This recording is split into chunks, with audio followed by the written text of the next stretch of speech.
कर्नाटक के मुख्यमंत्री बसवराज बोम्मई का एक बयान सामने आया है और ये बयान शो करता है कि उत्तर प्रदेश के मुख्यमंत्री योगी आदित्यनाथ कितने लोकप्रिय हो रहे हैं अपने मॉडल के चलते। बुलडोज़र बाबा के रूप में वो ऐसे ही मशहूर नहीं हुए हैं, बल्कि कुछ तो कारण हैं जो अब उनका मॉडल अलग अलग राज्यों के मुख्यमंत्री अपने यहाँ लागू करना चाहते हैं। पहले हमने मध्य प्रदेश में देखा है, शिवराज सिंह चौहान ने न केवल बुलडोज़र का इस्तेमाल किया बल्कि अपराधियों पर अंकुश लगाने के लिए लगातार उन्होंने वही मॉडल अपनाया है जो उत्तर प्रदेश में योगी आदित्यनाथ या उनकी जो पुलिस है वो अपनाती रही है। और अब कर्नाटक के मुख्यमंत्री बसवराज अगर ये कह रहे हैं कि यदि कर्नाटक में यही स्थितियां रहीं तो हमें भी योगी का जो मॉडल है वो लागू करना पड़ेगा, तो ऐसा उन्होंने क्यों कहा है, ये समझने की ज़रूरत है। उनके यहाँ भारतीय जनता पार्टी युवा मोर्चा समिति के सदस्य हैं प्रवीण नेतार। उनकी बेल्लारे में निर्मम हत्या कर दी गई और जो हत्या अभियुक्त हैं उनके बारे में जानकारी मिली है कि वो केरल से एक्चुअल में इस तरफ आए थे और उन्होंने यहाँ आकर प्रवीण की निर्मम हत्या की है। प्रवीण की हत्या क्यों की गई है ये समझना भी बहुत ज़रूरी है। ये बताया जा रहा है कि प्रवीण ने भी कन्हैया लाल का समर्थन किया था, जिनकी उदयपुर में 2 कट्टरपंथी मुस्लिमों ने गला काट करके हत्या कर दी थी और इसीलिए केरल से आकर के 3 कट्टरपंथियों ने प्रवीण नेतार की हत्या की है।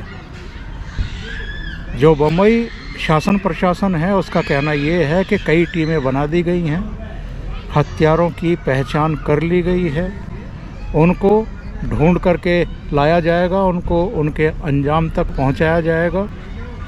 पर कर्नाटक में ये इस तरह की कोई पहली घटना है, यानी कट्टरपंथियों के दुस्साहस की ऐसा नहीं है। इससे पहले भी अलग अलग रूप में हम लोग देखते आ रहे हैं कि वहाँ पर कुछ कुछ घटनाएं होती रही हैं। बेंगलुरु में भी घटनाएं हुई हैं।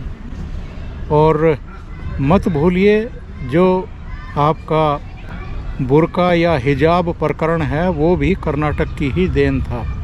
तो वहाँ पर पीएफआई, एसएफआई, इस तरह के तमाम संगठन जो है, यहाँ तक के जो सिमी जिस पर पाबंदी लगाई गई थी उसके भी जो स्लीपर हैं, जो खामोश हैं, वो अपनी हरकतें अंजाम देते रहे हैं।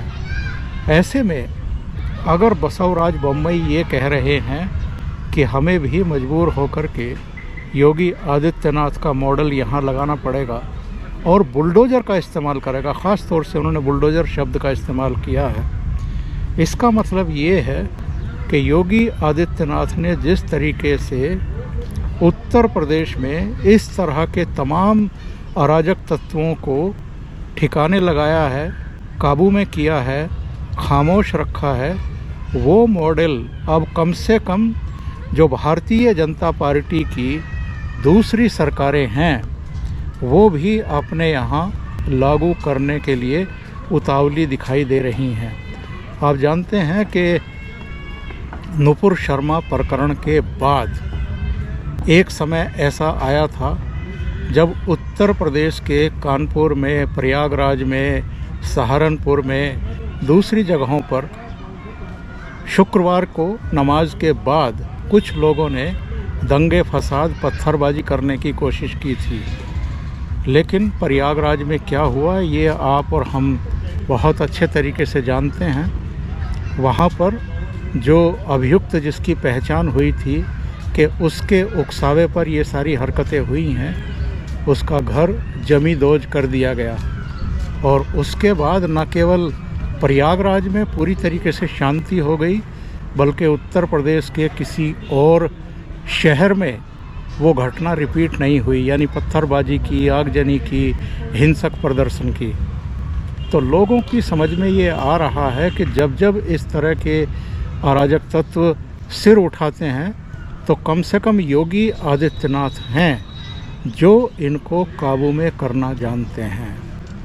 और अगर योगी का ये मॉडल दूसरे राज्यों ने भी अब अपनाना शुरू कर दिया तो आप समझ सकते हैं कि योगी आदित्यनाथ की जो लोकप्रियता है, जो उनका कामकाज करने का तरीका है, वो किस तरीके से अब आगे बढ़ रहा है। और लोग ये एक्सेप्ट कर रहे हैं, ये स्वीकार कर रहे हैं कि जो उनका तरीका है शासन प्रशासन का, अराजक तत्वों को, चरमपंथियों को, कट्टरपंथियों को अंकुश लगाने का, वही सही है।